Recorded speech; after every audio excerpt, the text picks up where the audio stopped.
ರಾಜ್ಯದ ಹಲವು ಜಿಲ್ಲೆಗಳಲ್ಲಿ ಮಳೆರಾಯ ಅಬ್ಬರಿಸಿ ಬೊಬ್ಬರಿತಿದ್ದು ಸಾಕಷ್ಟು ಅವಾಂತರವನ್ನ ತಂದೊಡ್ಡಿದ್ದಾನೆ. ಇನ್ನು ಮಳೆಗೆ ರೈತರು ಬೆಳೆದಂತ ಬೆಳೆ ನಾಶವಾಗಿದ್ದು ರೈತರು ಕಂಗಾಲಾಗಿದ್ದಾರೆ. ಈ ಕುರಿತ ಕಂಪ್ಲೀಟ್ ಡೀಟೇಲ್ಸ್ ಇಲ್ಲಿದೆ, ನೀವೇ ನೋಡಿ.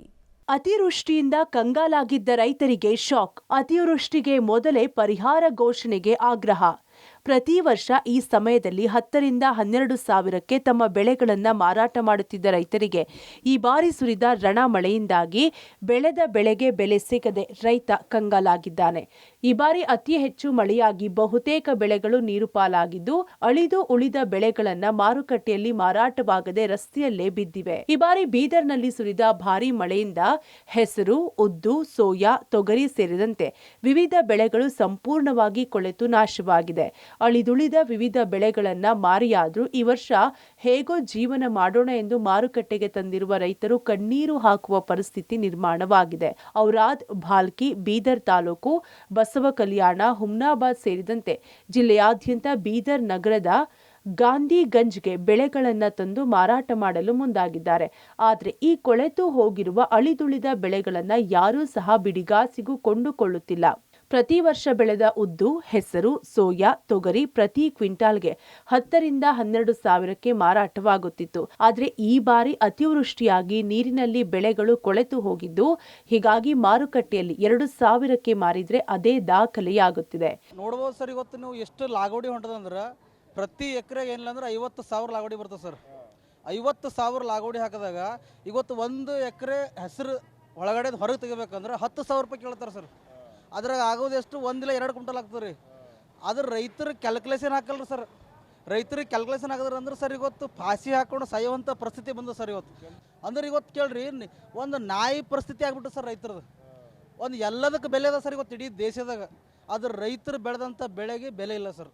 ಸರ್ 1,000 ರೂಪಾಯಿಗೆ ಮಾರ್ಲಕ್ಕೂ 1,000 ರೂಪಾಯಿ ತೊಗೊರಿ ತಂದೀವಿ ಅಂದ್ರೆ ಯಾರೂ ತೊಗೊಳಕ್ಕೆ ರೆಡಿ ಇಲ್ಲ ಸರ್. ತಂದಿದ್ದೀವಿ ಇದಕ್ಕೆ ಹೋಯ್ದು ಎಲ್ಲರೂ ನಾಲ್ಕು ಕೌಟ ತರ ಹರಡಿತೇವೆ ಅಂತಂದ್ರೂ ತೊಗೊಂಡೋದು ಹರಡಿರ್ಲತ್ತವ ಅಂತ ಪರಿಸ್ಥಿತಿ ಬಂದು ಕುಂತ ಸರ್ ಇವತ್ತು. ಮಾರುಕಟ್ಟೆಯಲ್ಲೂ ಕೂಡ ಬೆಳೆಗಳ ಗುಣಮಟ್ಟ ಆಧರಿಸಿ ನಂಬರ್ಗಳನ್ನು ಹಾಕಿ ಹಣ ಫಿಕ್ಸ್ ಮಾಡುತ್ತಿದ್ದಾರೆ. ಸದ್ಯ 10,000ಕ್ಕೂ ಅಧಿಕ ಬೆಲೆ ನೀಡಬೇಕಿದ್ದ ವಿವಿಧ ಬೆಳೆ ಕಾಳುಗಳಿಗೆ 2,000 ನೀಡುತ್ತಿದ್ದು ಗುಣಮಟ್ಟ ಚೆನ್ನಾಗಿದ್ರೆ ಹೆಚ್ಚು, ಅಂದ್ರೆ 4,000 ಸಿಕ್ಕರೆ ಹೆಚ್ಚು. ಈಗ ನಮಗೆ ಆತ್ಮಹತ್ಯೆಯೊಂದೇ ಪರಿಹಾರ ಎಂದು ಜನಪ್ರತಿನಿಧಿಗಳು ಹಾಗೂ ಅಧಿಕಾರಿಗಳ ವಿರುದ್ಧ ಆಕ್ರೋಶ ಹೊರಹಾಕಿದ್ರು ನೊಂದ ರೈತರು. ನಾವು ಉದ್ದು ಹೆಸರು ತಂದಿವ್ರಿ ಸರ್. ಈಗ 2,000 3,000 ರೂಪಾಯಿ ಕೇಳ್ತಾರೆ ಅವ್ರು. ಎಲ್ಲ ಕೊಳತಾವ್ರಿ. ಎಲ್ಲ ಹೋದ ವರ್ಷ ರೀ 11,000 7,000 ಮಾರ್ಕೊಂಡು ಹೋಗಿದ್ರಿ ನಾವು. ಎಲ್ಲ ಮಳೆ ಬಂದಿಲ್ಲ ಲಾಸ್ ರೀ. ಒಂದೊಂದು ಎಕರೆದಾಗ ರೀ 1 ಪ್ಯಾಕೆಟ್ 2 ಪ್ಯಾಕೆಟ್ ಕೂಲಿ ಬಂದಿಲ್ಲ. ಮಷಿನ್ ಅದಕ್ಕೆ ಬರಬಾರು ಹೊಲ್ದಾಗ ಬಿಟ್ಟು ಕೊಟ್ಟಿದ್ದೆವು. 1 ಎಕರೆ ಕೊಂಟಿಲ್ಲ ಅಂದ್ರೆ 8,000 9,000 ರೂಪಾಯಿ ಖರ್ಚು ಉಂಟದ್ರಿ. ಈಗೇನು ಪೂರ ಜೀರೋ. ಎಲೆ ಚುಕ್ಕೆ ರೋಗದಿಂದ ಶೇಂಗಾ ಬೆಳೆ ನಾಶ. ಲಾಭದ ನಿರೀಕ್ಷೆಯಲ್ಲಿದ್ದ ರೈತರಿಗೆ ಆತಂಕ. ಸರ್ಕಾರ ರೈತರ ನೆರವಿಗೆ ಬರುವಂತೆ ಒತ್ತಾಯ. ಕೋಟೆನಾಡು ಚಿತ್ರದುರ್ಗ ಜಿಲ್ಲೆ ಕಳೆದ 100 ವರ್ಷಗಳಲ್ಲಿ ಸುಮಾರು 70 ವರ್ಷ ಕಾಲ ಬರ ಎದುರಿಸಿದೆ. ಆದರೂ ಈ ಬಾರಿ ಉತ್ತಮ ಮಳೆಯಾಗಿದ್ದು ರೈತರು ಲಾಭದ ನಿರೀಕ್ಷೆಯಲ್ಲಿದ್ದರು. ಅತಿಯಾದ ಮಳೆಯಿಂದಾಗಿ ಎಲೆ ಚುಕ್ಕೆ ರೋಗ ಹಾಗೂ ಕೊಳೆ ರೋಗಗಳು ಅನ್ನದಾತರಿಗೆ ಶಾಕ್ ಕೊಟ್ಟಿದೆ. ಹೀಗಾಗಿ ಇಲ್ಲಿನ ರೈತರು ಕಂಗಾಲಾಗಿದ್ದಾರೆ. ರೈತರ ಶ್ರಮ ನೀರಿನಲ್ಲಿ ಹೋಮ ಮಾಡಿದಂತಾಗಿದ್ದು ಲಕ್ಷಾಂತರ ರೂಪಾಯಿ ಮೌಲ್ಯದ ಬೆಳೆ ನಷ್ಟವಾಗುವ ಆತಂಕ ಎದುರಾಗಿದೆ. ಸರ್ಕಾರ ಈ ಭಾಗದ ರೈತರ ನೆರವಿಗೆ ಬರುವಂತೆ ಒತ್ತಾಯಿಸಿದ್ದಾರೆ. ನಾವು ಸುಮಾರು 70 ರಿಂದ 80-90% ಶೇಂಗಾ ಬೆಳೆಗಾರರು. ಈಗ ಸುಮಾರು 12 ವರ್ಷಗಳಿಂದ ನಮಗೆ ಶೇಂಗಾ ಯಾವುದೇ ರೀತಿಯಾದ ಅನುಕೂಲತೆ ಆಗಿಲ್ಲ, ಅನನುಕೂಲತೆ ಆಗಿದೆ. ಆದರೆ ರೋಗ ಭಾಳ ಜೋರಾಗಿದೆ. 1 ಕ್ವಿಂಟಲ್ ಬೀಜಕ್ಕೆ 14 ರಿಂದ 15,000 ರೂಪಾಯಿ 1 ಕ್ವಿಂಟಲ್ ಬೀಜ ಮಾರಾಟ ಮಾಡ್ತಾರೆ ಮಾರುಕಟ್ಟೆಯಲ್ಲಿ. ಆ ಬೀಜನ ತಂದು ಬಿತ್ತನೆ ಮಾಡ್ತೀವಿ.